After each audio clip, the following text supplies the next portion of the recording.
বন্ধুসকল বহু ক্ষেত্ৰত আমাৰ লগত এনেকুৱা হয় যে আমি এটা ভাল অভ্যাস এটা ভাল হেবিট আমি গঢ়ি তুলিম বুলি ভাবিলেও গঢ়ি তুলিব নোৱাৰোঁ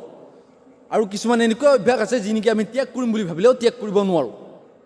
যাৰ কাৰণে আমি হাজাৰ কথা শুনো ঘৰত হাজাৰ গালি খাওঁ মা দেউতাৰ তথাপি কিন্তু আমি সেই হেবিটবিলাক এৰিব নোৱাৰোঁ ধৰক ছ'চিয়েল মিডিয়াৰ সেই এপটোৱে ধৰা হ'ল ফেচবুকৰ কথাকে আমি কওঁ য'ত নেকি আমি হাজাৰবাৰ ভাবোঁ এই মোবাইলটো আমি নাল'লোঁ আমি সেই মোবাইলটো ইউজ নকৰোঁ এইখিনি সময় আমি পঢ়িম কিন্তু আমি পাৰিছোঁ জানো আমি নাই পৰা আমি অট'মেটিকলি আমি সেই মোবাইলটো সেই এনেকুৱা এটা হেবিট হৈ গৈছে যে আমি সেই মোবাইলটো চাবই লাগিব তাৰ কাৰণে লাগিলে আমি গালিয়েই নাখাওঁ কিয় হয় বন্ধুসকল আজিৰ ভিডিঅ'টোত আমি জানিম যে কেনেকৈনো এনেকুৱা হেবিটবিলাক আমি বেয়া হেবিটবিলাক ত্যাগ কৰিব পাৰোঁ বা যিকোনো এটা ভাল হেবিট আমি কেনেকৈনো গঢ়ি তুলিব পাৰোঁ বন্ধুসকল নমস্কাৰ মোৰ নাম হৈছে ৰাহুল আৰু আপোনালোকে চাই আছে RD ফিল্মছ বন্ধুসকল যিকোনো এটা হেবিট আমি গঢ়ি তোলাৰ আগত বা যিকোনো এটা হেবিট আমি ত্যাগ কৰাৰ আগত আমি এইটো জনা উচিত যে হেবিট এটা আচলতে গঢ়ি উঠে কেনেকৈনো এটা গঢ় লৈ এটা হেবিটে বন্ধুসকল এই ক্ষেত্ৰত অথৰে কৈছে যে যিকোনো এটা হেবিট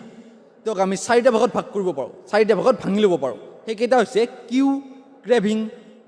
ৰেছপন্স আৰু ৰিৱাৰ্ড বন্ধুসকল ইয়াত কি হৈছে এনেকুৱা এটা বস্তু য'ত নেকি আমাৰ কিবা এটা মনত পৰে যেনেকৈ আমাৰ ব্ৰেইনটোক কিবা এটা একশ্যন ল'বলৈ বাধ্য কৰায় বন্ধুসকল এটা এক্সাম্পলৰ সৈতে আপোনালোকক এইটো বুজাই দিওঁ ধৰা হ'ল এটা ফেচবুকৰ নটিফিকেশ্যন য'ত নেকি লিখা আছে আপোনাৰ বন্ধুৱে আপোনাৰ মেনশ্যন কৰিছে আৰু এইটো হৈছে আমাৰ কাৰণে এটা কিউ আৰু লগে লগে আপোনাৰ ব্ৰেইনত কি ভিউ হ'ব অৰ্থাৎ আপুনি চিন্তা কৰিব ল'ব যে সেই কমেণ্টটোত আপোনাৰ বন্ধুৱে কি লিখিলে বা কি বুলি আপোনাৰ মেনশ্যন কৰিলে আৰু লগে লগে আপুনি একশ্যন ল'ব অৰ্থাৎ আপুনি ৰেছপন্দ কৰিব আৰু সেই নটিফিকেশ্যনটো খুলি চাব আৰু তাত যদি লিখা থাকে যে আপোনাক সেই চোলাটোৰ সৈতে আপোনাক সেই ড্ৰেছটোৰ সৈতে খুব ধুনীয়া লগা হৈছিল আপোনাক খুব হিৰোৰ দৰে লগা হৈছিল আৰু লগে লগে আপুনি ছেটিছফাই হ'ব আৰু এনেদৰে যেতিয়া আপোনালৈ এটা নটিফিকেশ্যন আহিব লগে লগে আপোনাৰ মনটো ভাল লাগি যাব আৰু এইটো এনেকুৱা এটা হেবিট হ'ল আপোনাৰ যেতিয়াই সেই ফেচবুকৰ নটিফিকেশ্যনটো আহে আপুনি সেই নটিফিকেশ্যন খুলি চোৱাৰ এটা হেবিট হৈ গ'ল আপোনাৰ আৰু এনেকৈ গঢ় লৈ এটা হেবিট বন্ধুসকল এতিয়ালৈ আমি শিকিলোঁ যে কিদৰেনো এটা হেবিট গঢ়ি উঠে আৰু এতিয়া আমি শিকিম যে কিদৰেনো এটা হেবিট যিকোনো এটা বেয়া হেবিট আমি কিদৰে আমাৰ পৰা আঁতৰাই পঠাব পাৰোঁ অৰ্থাৎ কিদৰেনো এটা বেয়া হেবিট আমি ত্যাগ কৰিব পাৰোঁ বন্ধুসকল যদিহে আপুনি এটা বেয়া হেবিট ত্যাগ কৰিব বিচাৰিছে তেনেহ'লে আপুনি তিনিটা ষ্টেপ ল'ব পাৰে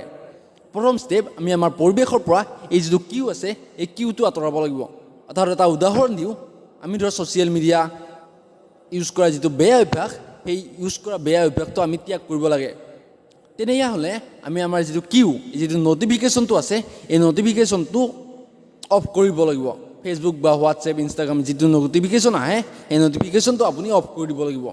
আৰু দ্বিতীয়তে আপুনি আমাৰ মোবাইলটো যিটো ৱৰ্কিং টাইমত চাইলেণ্ট কৰি থ'ব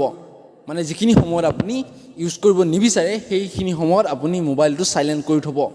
আৰু তৃতীয়তে আপুনি আপোনাৰ যিটো ডাটা কানেকশ্যন আছে ইণ্টাৰনেট কানেকশ্যনটো অফ কৰি থ'ব আৰু দ্বিতীয় ষ্টেপটোত আপুনি ছ'চিয়েল মিডিয়াক আনএক্টিভ কৰিব লাগিব অৰ্থাৎ আপুনি ছ'চিয়েল মিডিয়াৰ পৰা আপোনাৰ যি বেয়া হৈছে বা যি বেয়া হ'ব পাৰে সেই কথাবোৰ মনত আনিব লাগিব অৰ্থাৎ যোৱাটো পৰীক্ষাত আপুনি ছ'চিয়েল মিডিয়া ইউজ কৰাৰ কাৰণে কিমান কম নম্বৰ পাইছিল বা হোমৱৰ্ক কৰি নিয়াৰ কাৰণে আপোনাক টিচাৰে কি শাস্তি দিছিল বা ছ'চিয়েল মিডিয়া ইউজ কৰি থকাৰ কাৰণে আপোনাক ঘৰত কিমান গালি পাৰে এনেকুৱা ধৰণৰ কথাবোৰ আপুনি মনত পেলাব লাগিব আৰু তৃতীয়তে থাৰ্ড ষ্টেপটোত আমি কৰিব পাৰোঁ কি আমি যিমান পাৰোঁ ডিফিকাল্ট কৰিব লাগিব ছ'চিয়েল মিডিয়া ইউজ কৰাটো যিমান পাৰি ডিফিকাল্ট কৰিব লাগিব অৰ্থাৎ আপুনি বিভিন্ন ধৰণৰ ৰেষ্ট্ৰিকশ্যন আনিব লাগিব যে ছ'চিয়েল মিডিয়াটো ডাইৰেক্ট ইজিলি অ'পেন কৰিব নোৱাৰোঁ আমি ধৰা হ'ল আপুনি দীঘল পাছৱৰ্ড ৰাখিব পাৰে আৰু বহুত দীঘল পাছৱৰ্ড ৰাখিব পাৰে যাৰ কাৰণে নেকি আপুনি ইজিলি এই ছ'চিয়েল মিডিয়াটো অন কৰিব নোৱাৰে এনেকুৱা কৰিলে আপোনাৰ বহু পৰিমাণে এই লাহে লাহে এই যিটো বেয়া হেবিট আছে এই হেবিটটো কমি যাব বন্ধুসকল এই ভিডিঅ'টোৰ পৰা আমি শিকিলোঁ যে কিদৰে এটা হেবিটক আমি কিউ ক্ৰেভিউ ৰেছপন্স আৰু ৰিৱাৰ্ড এই চাৰিটা ভাগত ভাগ কৰি যিকোনো এটা ভাল হেবিট আমি গ্ৰহণ কৰিব পাৰোঁ বা যিকোনো এটা বেয়া হেবিট আমি ত্যাগ কৰিব পাৰোঁ হয় বন্ধুসকল আমি এই আটাইবোৰ নিয়ম শিকিলোঁ দি এটমিক হেবিট নামৰ এই কিতাপখনৰ পৰা বন্ধুসকল যদিহে আপুনি এই ভিডিঅ'টো অলপ নলেজেবল বুলি গণ্য কৰে তেনেহ'লে ভিডিঅ'টো লাইক এটা কৰি চেনেলটো ছাবস্ক্ৰাইব কৰি এই ভিডিঅ'টো সকলোলৈ শ্বেয়াৰ কৰি দিয়ক যাতে আপোনাৰ সকলো বন্ধু বান্ধৱীয়ে এই ভিডিঅ'টো চাব পাৰে তেনেহ'লে বন্ধুসকল আজিলৈ লৈছোঁ বিদায় ধন্যবাদ জয় অসম।